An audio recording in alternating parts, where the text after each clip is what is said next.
बिस्मिल्लाहिर्रहमानिर्रहीम। लाइक रऊफ शाह। एक असहाबी के पास एक गुलाम आया और एक घोड़ा दिखाया और कहा कि सर ये घोड़ा मैंने 300 दरहम में ख़रीदा है।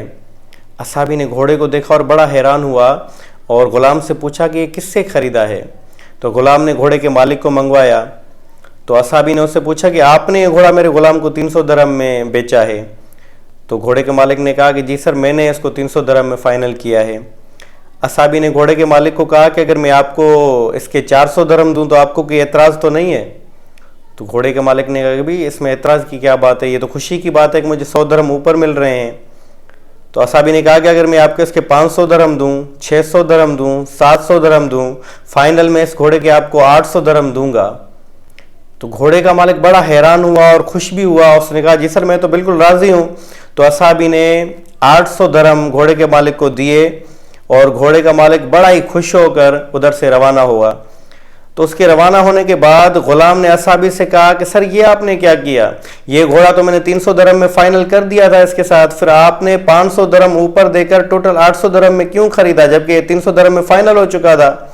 तो असहाबी ने ग़ुलाम को कहा कि जब घोड़े के मालिक को मैंने मंगवाया और उससे पूछा कि 300 दरहम में घोड़ा आपने फ़ाइनल किया है, तो उसके जवाब देने से मैं समझ गया कि ये किसी मजबूरी में है और अर्जेंटली ये घोड़ा सेल करना चाहता है क्योंकि इसको कोई बड़ी मजबूरी है।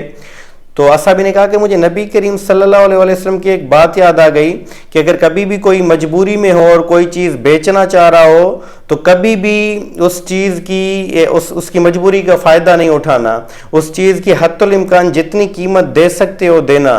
ये घोड़ा तो 1000 दरहम का है लेकिन मैंने तो फिर भी 800 दरहम में ख़रीदा है। देखिए इस बात से हमें क्या नसीहत मिलती है।